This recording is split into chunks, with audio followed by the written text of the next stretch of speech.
UNODC is one of the specialized agencies of the United Nations systems that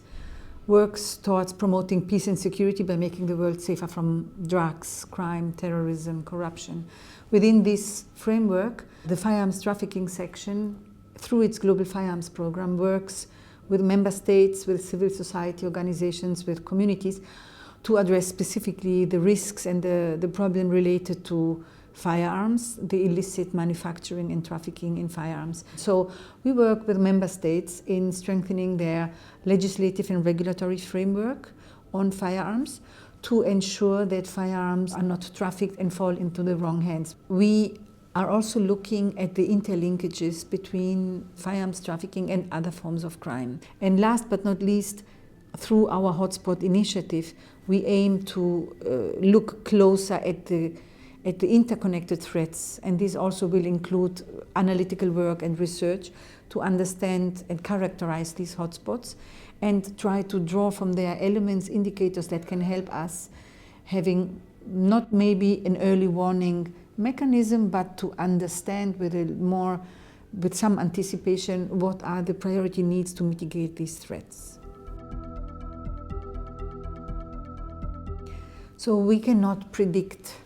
how the situation will evolve,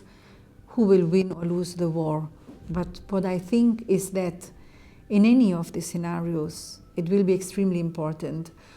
for Europe, for the neighboring countries surrounding Ukraine, but overall, extremely important to ensure that the firearms, the weapons will remain under strict control, will not be used and trafficked not only to Europe but also to other conflict zones or other crisis areas. We are already working with Ukrainian authorities today, and I think no matter what the changes will be, we as United Nations will try to continue to have an open dialogue with anybody to ensure that we can help and support the institutions to control the weapons that are currently in the hands of the state, detect and take out of circulation the illicit firearms. We are working right now, for example, with institutions in Ukraine to intercept in the territory the illicit proliferation and movement of these arms. So I think information exchange and cooperation at large scale will remain a crucial ingredient for preventing any risk of influx of weapons into other regions and spillover risks.